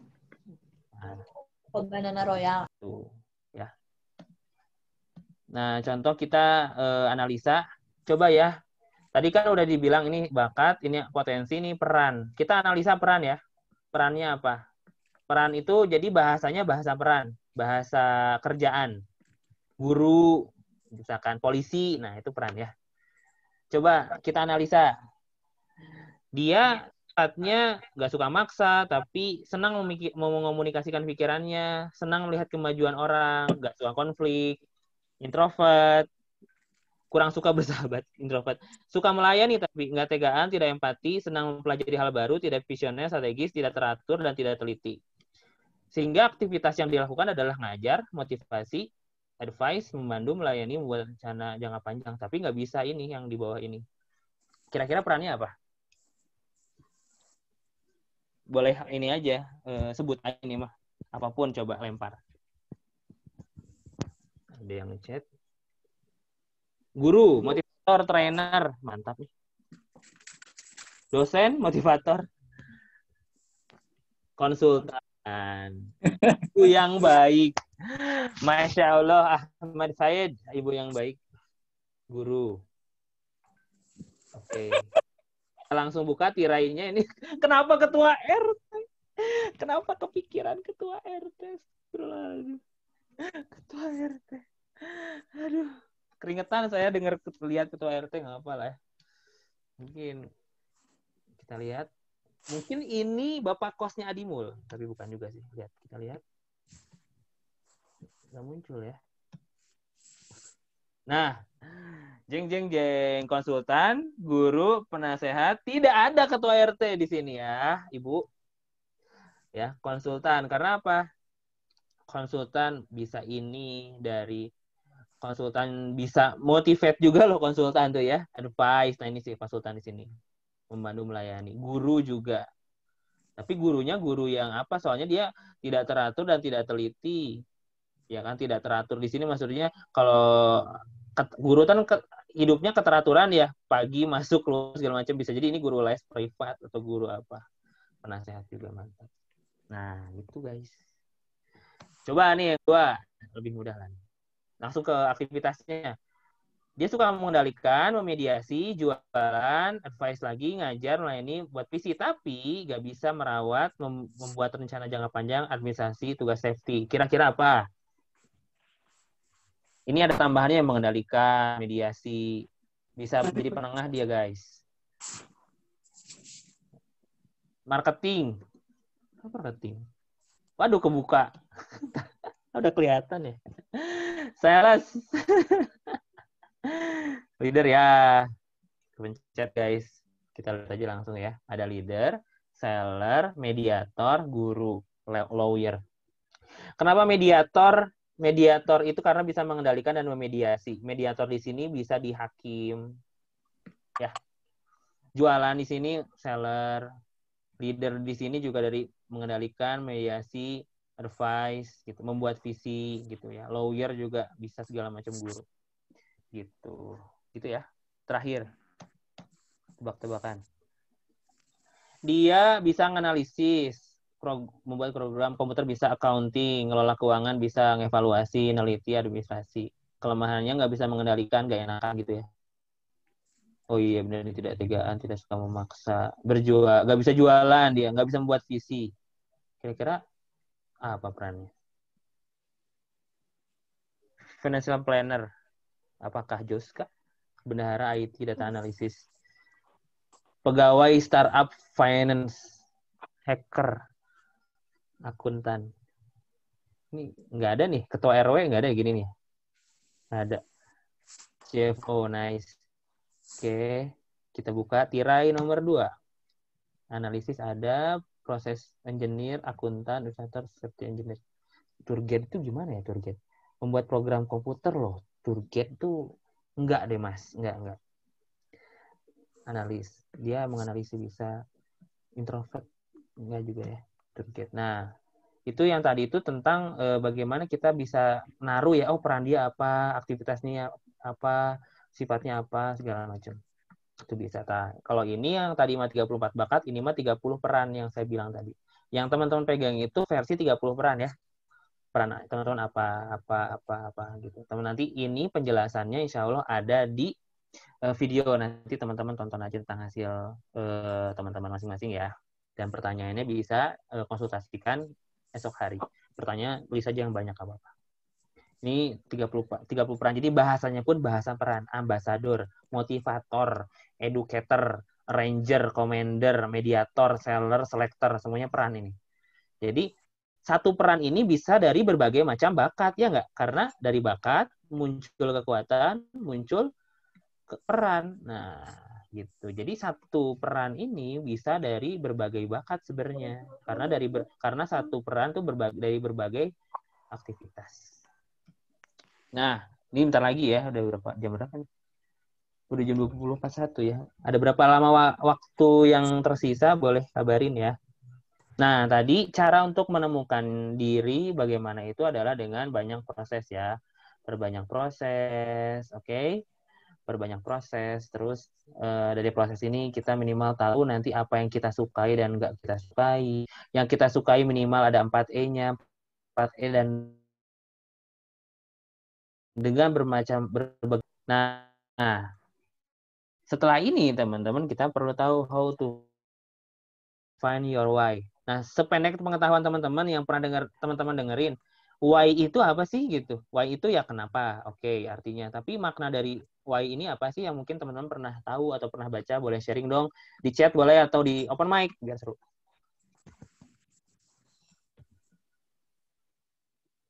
Visi kalau kita. Visi, boleh. Yang lain? Alasan hidup yang membuat bergerak, purpose hidup. Tetap ya. Start questioning yourself. Oke. Menarik. Ada lagi? Dorongan motivasi. Apa bedanya dorongan kan kita artikan bakat itu dorongan terbesar dalam hidup. Apa bedanya dengan bakat kalau gitu, Wai? Muhammad Dias Lingga Putra. Atau yang lain ada jawaban lain silahkan. Apa itu why? Why adalah ya gini ya, emang beberapa ini udah representatif apa yang teman-teman pikirkan ya. Nah, coba kita bahas dulu why ini apa. Nah, ternyata ini ya why itu tujuan yang tertanam dalam alasan. Tadi betul ya, tujuan, alasan, sumber gairah dan inspirasi dengan tujuan yang luhur dan berdampak besar. Output dari why ini adalah tujuan yang luhur dan ini berdampak besar. Tujuan, alasan, sumber gairah. Why ini ternyata memang ada kadang terpisah sama bakat, kadang yang udah sepaket gitu orang tuh. Bakat yang ini why-nya pun dalam area itu juga. Ada yang bakatnya apa, why-nya apa ada juga. Nah, kita bahas coba perbedaannya apa sih why sama bakat. Kalau bakat teman-teman gairah dorongan untuk do something. Tapi kalau why, gairah dorongan untuk achieve something, gitu loh. To reach something, gitu. Jadi ada tujuannya. Tujuan yang jauh gitu kalau why. Kalau bakat tuh kayak ya teknis, melakukannya gitu loh. Bayang nggak sih? Itu ya, bedanya di sini sih. Why itu untuk mencapai sesuatu, bakat itu untuk melakukan sesuatu. Nah, maka why pun sebenarnya perlu ditemukan, teman-teman. Caranya gimana? Ini rumus bikin sendiri, nggak ada di buku. Self-awareness. Perlu pertama tuh kita sendiri. Biar kita tahu bakat kita apa. Kita tuh punya amunisi apa. Oh, saya tuh bisa analisa. Oh, saya tuh bisa graphic design. Oh, saya tuh bisa melayani orang. Oh, saya tuh bisa motivasi orang. Saya tuh bisa membuat visi jangka panjang. Saya bisa menjadi problem solver segala macam. Jadi kita tahu dulu bakat kita apa, peran kita apa sebenarnya untuk orang banyak. Bayang nggak sih? Nah, setelah self-awareness, kita perlu tahu informasi. Nah ini, next-nya tuh informasi. Jadi gini ya teman-teman ya. Misalkan, himpunan nih, anak himpunan. Masuk, ada maba baru masuk himpunan. Apa tujuan kamu masuk sini? Apa? Nah, ditanya gitu kan, kalau ngosjur atau segala macam, kamu apa niat kamu atau tujuan kamu atau gimana, nggak tahu deh gitu ya, lupa juga. Langsung ditanya, wah tujuannya tidak jelas apa segala macam. Oh why, kalau misalnya ditanya why, oh why-nya belum jelas kamu. Oh jangan masuk sini kalau nggak jelas segala macam. Nah kadang tujuan besar itu tuh tidak bisa kita miliki ketika kita kurang informasi. Gitu kan. Tapi orang yang udah lama di himpunan, orang yang udah lama di sebuah organisasi, dia makin banyak informasi, minimal teman-teman, dia akan punya informasi tentang dua hal, yaitu keresahan di organisasi tersebut ataupun kondisi ideal di organisasi tersebut, gitu ya, dari informasi ini. Maka dari dua hal ini, misalkan, wah saya tuh jadi punya keresahan di sini, keresahannya apa gitu? Wah di sini mah organisasinya misalkan sistemnya kurang baik, kurang ideal, kurang bagus segala macam, atau memang bukan berangkat dari keresahan, ya pengen aja ada kondisi ideal, aku tuh pengen gini loh gitu. Apa gitu yang ingin dicapai. Nah, maka ketika kita tahu diri kita seperti apa dan banyak informasi, minimal ada dua hal ini ya, ataupun satu punya keresahan aja gitu. Gitu, maka itu bisa jadi why kita di sana. Alasan tujuan besar kita di sana, karena dari informasi ini ada sesuatu yang diselesaikan atau sesuatu yang dicapai, maka akan ada hal yang berdampak besar jika dari sudut pandang self awareness dengan talent mapping, yaitu adalah kebermanfaatan yang tadi kita bahas tentang panggilan hidup. Gitu. Sama seperti Gojek, apa why-nya? Ternyata setelah diteliti lagi, setelah dipelajari gitu ya, mungkin teman-teman tahu why-nya Gojek apa kira-kira? Why-nya Gojek apa? Kira-kira. Atau teman-teman tahu, atau teman-teman anak startup banget yang tahu banget gitu. Boleh dong open mic, boleh. Apa kira-kira why-nya Gojek? Apa tujuan besarnya, apa why-nya yang menjadi dorongan besar di awal? Ada yang tahu nih? Apa kayak gitu? Berikan jalan kepada tiap orang yang membutuhkan. Selalu ada jalan. Bisa. Apa lagi kira-kira? Yes. Menyelesaikan permasalahan transportasi Indonesia. Oke. Masuk sih ya. Mensejahterakan ojek. Dari sudut pandang sosial. Ada lagi? Untuk buka lapangan kerja baru. Benar. Wah, barengan tuh. Inovasi sistem transportasi. Ya. Rasa aman dari penumpang. Iya sih, kepastian harga juga ya nggak sih? Ya pernah banget 100 meter doang 10.000 dulu. 10.000 mahal banget dulu SD. Jadi orang dapat kurgan di mana aja dengan mudah. Menguasai fintech, wah luar biasa. Iya emang ya. Jadi monopoli juga sih. Ada motor nganggur, ada orang yang butuh transport. Ya ini disambungin. Nah saya pernah dengar ceritanya sih, tapi ini nggak tahu benar apa enggak. Ini versi waktu itu saya lupa. Tapi ini emang dari anak Gojeknya, foundernya. Dia bilang, jadi sebenarnya coba lagi ke sini ya. Nah, kan ini ada keresahan ya. Dia tahu self awareness dia gimana, ada keresahan. Keresahan dia, kita berangkat di keresahan dia dulu. Keresahan dia adalah di Jakarta kan startnya Jakarta, orang tuh banyak orang kerja tapi lama sampai rumah. Ketika pulang dari kerja lama di jalan macet. Gitu loh. Semua orang pakai mobil ataupun transportasi motor nggak punya apa segala macam, akhirnya lama di jalan. Yang pakai mobil lama di jalan juga. Akhirnya sedikit waktu untuk berkumpul dengan keluarga. Gitu loh. Pulang jam 10, besoknya berangkat lagi jam 5. Wah, terus kapan nyampe sama keluarganya? Kalau weekdays nggak ada. Nah, ternyata salah satu alasan besarnya adalah ingin mereduksi waktu di jalan ini supaya orang-orang yang kerja bisa cepat pulang dengan ojek. Akhirnya waktunya nggak jadi sedikit, jadi banyak bersama keluarga. Itu keresahannya. Gitu loh. Ya, dia sadar diri dia tuh orang yang seperti apa, terus keahlian dia apa, dia punya relasi segala macam dengan peran dia yang dia bisa lakukan, dan ada keresahan yang bisa dia coba selesaikan, itulah why dia.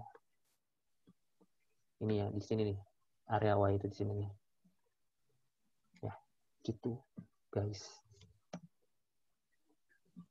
Itu Gojek ya, contoh aja Gojek. Bentar. Sebentar.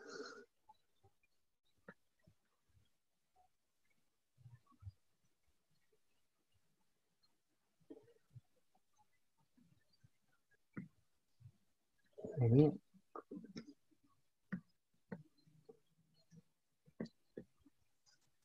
nah itu teman-teman tentang tadi ya Gojek. Ada juga saya pernah dengar ada seorang guru matematika. Kenapa kamu mau jadi guru matematika? Why-nya apa? Gitu. Ternyata setelah dia sadar emang dia suka ngajar, terus dia punya keresahan ketika ini spesifik ke matematikanya ya. Jadi ketika di SMA dia ngerasa berat banget ngejalanin jadi murid dengan guru matematika yang nyebelin banget, yang ngeselin banget, yang gak jelas banget guru matematikanya.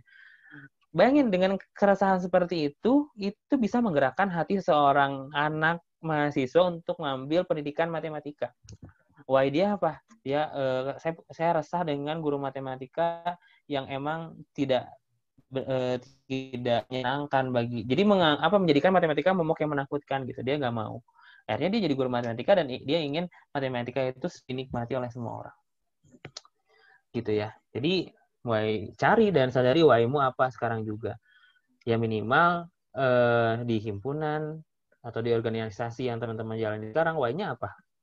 Gitu loh. Ada nggak keresahan yang mau diselesaikan? Ada nggak kondisi idealnya? Ada nggak yang lain? Atau jangan-jangan kalau misalnya nggak ada dua hal itu minimal yang dicari, bisa jadi teman-teman menjalani kegiatan di himpunan itu masih dari sudut pandang bakat aja, belum menggunakan why-nya. Gitu loh. Ya, masih menggunakan bakat, belum menggunakan why. Kalau misalkan emang nggak ada tujuan besarnya gitu. Ya, maka gunakan why-nya. Kenapa perlu ada why? Karena ketika kita menjalani sesuatu dengan why, kita ini akan terus the show must go on, akan terus bodo amat apapun yang terjadi itu ya terobos aja lah gitu. Nggak akan kalah sama hujan di luar, terus tujuan kita nggak terlaksana atau kegiatan kita nggak terlaksana. Nggak karena nggak ada nggak ada fasilitas yang memadai, ya udah yang ada lakukan the show must go on gitu loh. Kalau kita udah punya why-nya, the show must go on. Gitu. Maka di sini apa keresahanmu, inilah yang perlu kita cari. Keresahan kita apa minimal ya. Kita kerucutkan ada kondisi ideal sama keresahan. Yaudah, keresahan deh. Cari why-mu, tentukan peranmu sesuai dengan bakatmu untuk berikhtiar menyelesaikan keresahan tersebut. Kita perlu memiliki peran yang sama. Kita tidak perlu memiliki peran yang sama. Tidak semua orang perlu menjadi pemimpin. Perlu ada yang menjadi desainer, sekretaris humas, ambil bagian yang sesuai dengan diri. Tidak semua orang dapat berkomunikasi dengan baik. Tidak perlu semua orang berbicara. Tetap perlu ada yang mendengarkan. Semua peran yang diambil menjadi pemberat timbangan, menjadi hal-hal yang baik ketika nanti kita pulang.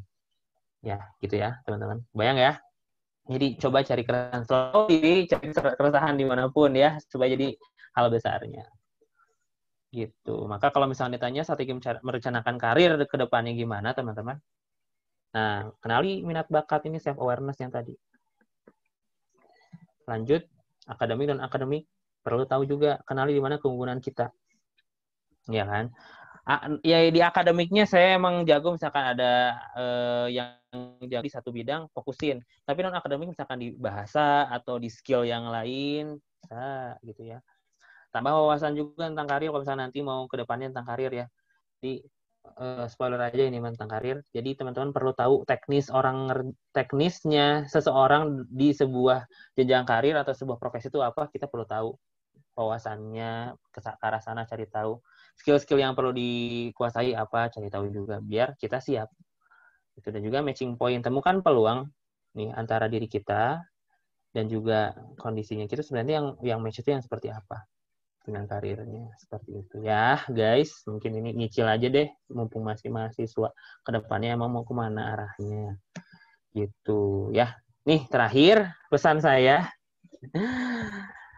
you are what you think, the best comparison is with yourself.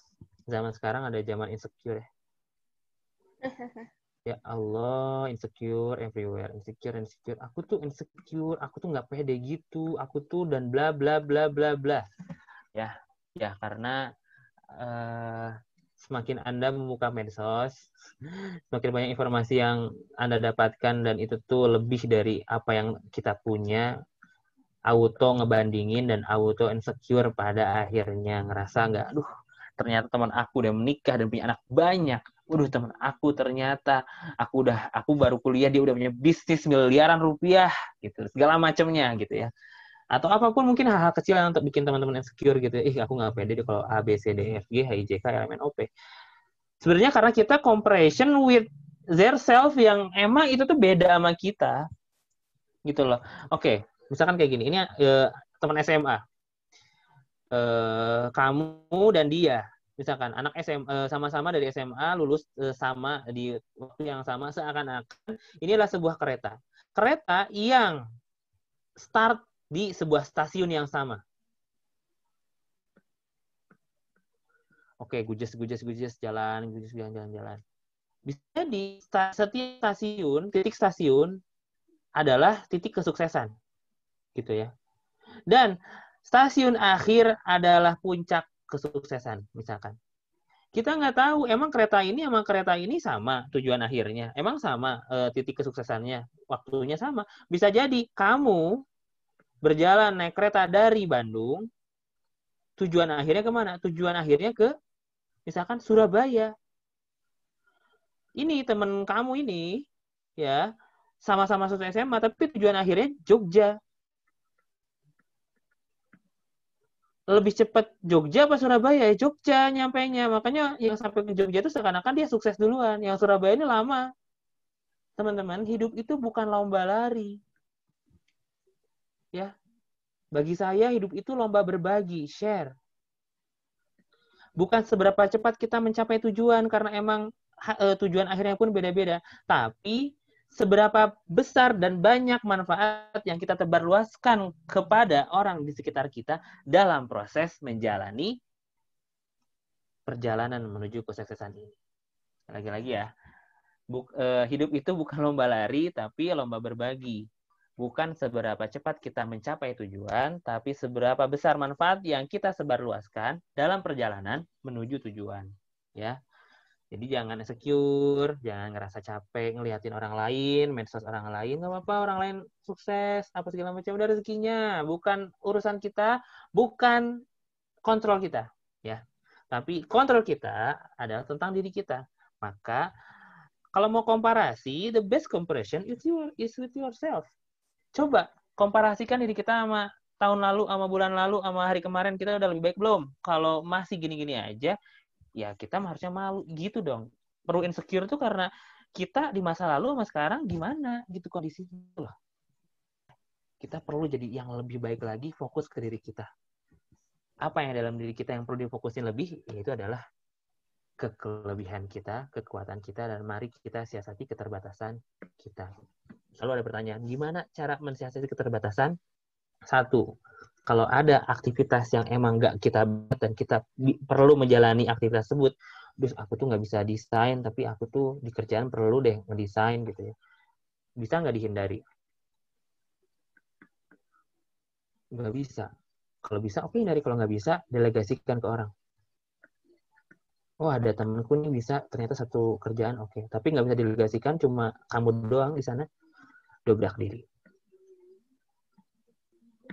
Ya udah paksain, emang perlu di sana keterbatasan. Tapi yang paling enak energinya ringan ya dihindari. Dan kita bisa fokus ke sini lebih mantap lagi, lebih keren lagi. Gitu ya. Oke, makasih teman-teman. Yeay, udah di akhir ya. Sudah nemeni belajar bareng malam hari ini, alhamdulillah. Ya, jadi apa ya? Kalau bagi saya mengenal diri itu sepanjang hidup sih. Kalau ada. Jadi makin mematangkan diri kita, makin mematangkan diri kita. Selalu ditanyakan, talent mapping itu bisa berubah nggak sih? Pemetaan bakat itu bisa berubah sih? Saya selalu bilang, hasil dari pemetaan bakat itu selalu bisa berubah. Tapi bakat kita, yang ada dalam diri kita, itu pernah berubah. Kenapa hasilnya bisa berubah? Karena hasil tersebut sesuai dengan pengetahuan kita tentang diri kita.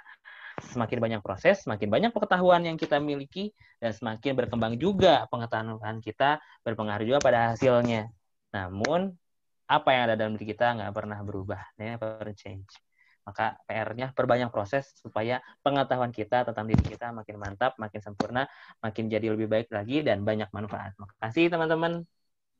Saya balik lagi ya ke panitia tadi. Assalamualaikum warahmatullahi wabarakatuh. Ini IG, ini boleh di follow ya. Kang Faisal, terima kasih banyak pemaparannya. Ini keren banget dan mungkin teman-teman tadi udah belajar banyak banget ya tentang mengenali diri sendiri dan bahwa hidup itu bukanlah lomba berlari tapi lomba berbagi. Seberapa banyak manfaat yang teman-teman tebar sama perjalanan teman-teman untuk mencapai tujuan. Nah, mungkin sebelum kita tutup, mungkin ada satu, aku ingin membuka sesi pertanyaan. Mungkin boleh yang ingin bertanya, satu pertanyaan dulu kali ya. Kalau ada yang ingin bertanya, boleh langsung dinyalakan saja mic-nya. Atau ada yang mau nanya, teman-teman? Tentang materi hari ini? Boleh langsung dinyalakan mic-nya atau lewat chat dulu. Yuk, yang mau tanya.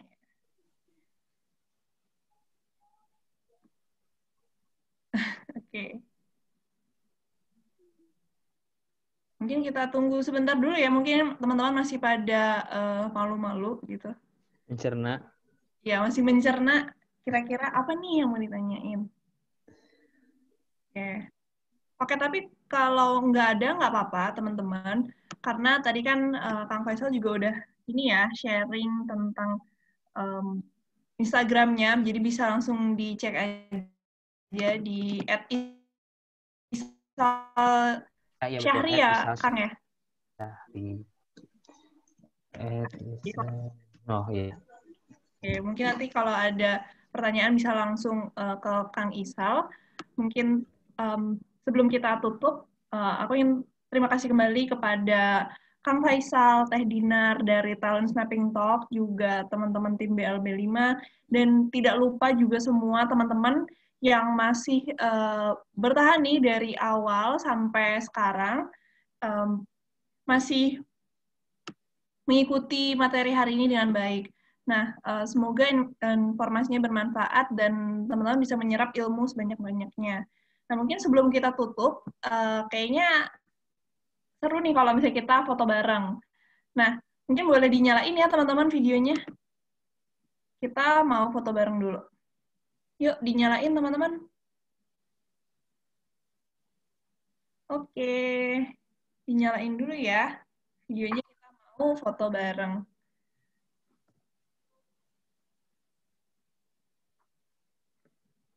Oh ya, mau mengingatkan juga, jadi untuk hari Minggu itu kita ada sesi konsultasi. Jadi teman-teman kemarin tadi kan sudah mendapat hasil tes temu bakatnya ya teman-teman ya. Nah itu nanti kalau misalnya ada yang mau ingin ditanyakan, Kak kok aku hasilnya nggak sesuai ya sama diri aku, atau Kak ini aku banget, itu kita buka sesi konsultasi besok mulai dari jam 10. Nanti informasinya lebih lanjut akan kita kirimkan lewat WhatsApp. Oke, mungkin Yang lain boleh nih dinyalain videonya, masih banyak yang belum. Aku lihat nih, ada Farah, Liza, Surya, Sarmila, Rizky, Arya, nih Sunda juga, Okto, sorry. Fayet, Iis, YP boleh dinyalain videonya. Marcelina, kita foto dulu ya untuk hari ini. Mungkin boleh dibantu ya kakak BLB, ini ada yang foto. Tolong fotoin Kak Firza. Boleh sama aku. Oke, Kak Fayet boleh. Aba-abain aja. Oke, kita foto ya. 1, 2, senyum.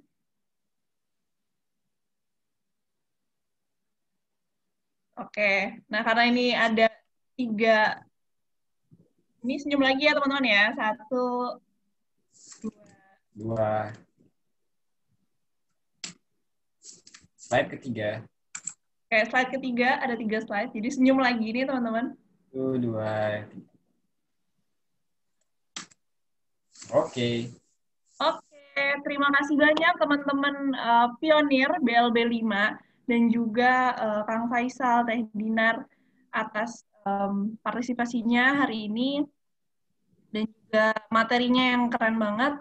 Semoga kita bisa mendapatkan ilmu dan informasi sebanyak-banyaknya. Dan jangan lupa besok ya, masih ada sesi besok. Dan sampai jumpa teman-teman. Terima kasih. Oke, terima kasih. Yo, makasih banyak teman-teman.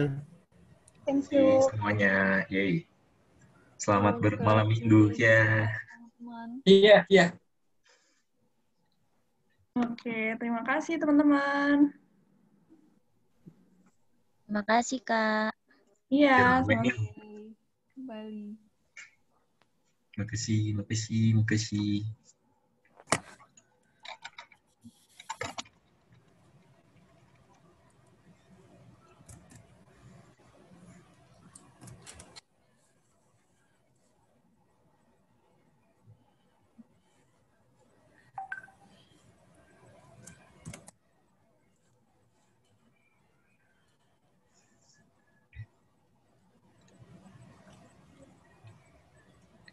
Ini buat record akan gua matikan ya. 5, 4, 3, 2, 1.